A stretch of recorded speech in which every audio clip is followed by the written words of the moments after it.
Welcome to the big fight. It's something that all of us have been saying for a long time, and now as the elections are approaching, lots of people are saying it again. We need more young politicians. Where have all the young politicians gone? We really should do away with all the elderly politicians, anybody over 45 or something like that, and have a lot more younger ones. But is that really the case? Are younger politicians any better? And we've seen some examples in the recent past that are really making us scratch our head and wonder that. Varun Gandhi, of course, being the most obvious one. We've had, well, Raj Thackeray, for example. And so let's try and figure this out. Are young politicians any better? And if they aren't, how can you make them better? And by the way, while we've got so many young people all around us, why aren't you going out to vote? That's something else which we're also going to figure out. Let me start by introducing the entire panel. And it's great to have all of you with us. Let me start by welcoming to my left Mr. Rajesh Ranjan, MP from the RJD, better known, I think, to all of us and to his friends as Pappu Yadav, I think is the name. He's better known as to lots of people. There's a Sachin Pilot out there also from the Congress Party, one of those younger politicians we were talking about just a short while back.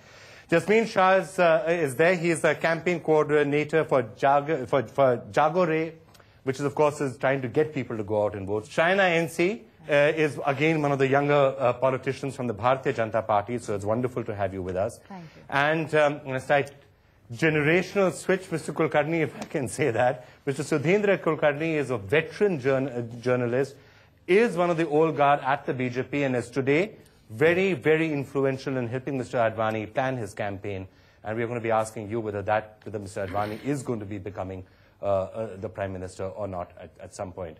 Sohail Seth, now which side of the generation divide are you, Sohail? On Shaina's. Shaina's side. All right, fine.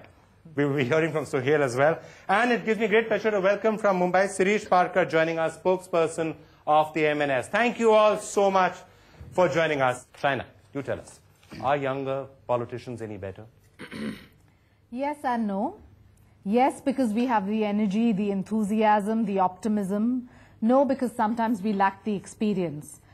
Just taking the 14th Lok Sabha into account, you have 34 MPs below 40, which is not a great number, of which 19 of them are just daughters and sons of so-and-so. So the so-called pedigree or non-pedigree politicians are only 8 in the youngsters. So people like you and me who don't necessarily have a dynastic connection or a lineage are hardly even noticed. And having said that, even the performance in Parliament, if you take Rahul Gandhi, with no offense to him, he's spoken 5 times, he's raised 3 debates in a span of 5 years. And that's absolutely appalling, because one expects a young politician to be in Parliament. One expresses a voice as well. Okay, you said something about pedigree. Now, I really am starting to wonder about this entire question of pedigree, Sachin. On a week when we've had somebody who goes on saying, I'm a member of the Gandhi family, making some of the most outrageously communal statements that we've ever heard. Now, I know he's saying that I never said it and my CD was morphed and the rest of it. But if those remarks were his, and we will find out, I'm sure, those are some of the most outrageous remarks we've ever heard. Certainly, I think it's most unfortunate that someone who's young, who's aspiring to be in politics, who's got the exposure and education that most people in this country are not able to have, and despite all of that, to really stoop to a level which I think is unacceptable in Indian politics. To say those things, really, I think it's very, very sad. It makes me sad. But I think the law will take its own course. I've condemned it. My party's condemned it. I think there is widespread commonality in opinion that it should not have been done. But I think it also talks about the company that he's been keeping and the ideology that he's been following for 4 years. So he would have been secular and he would have been a really good guy if he stayed on to the Congress party, but because he's gone to the BJP, he suddenly... It doesn't matter which party he belongs to. It's what he says. Individuals make up the party.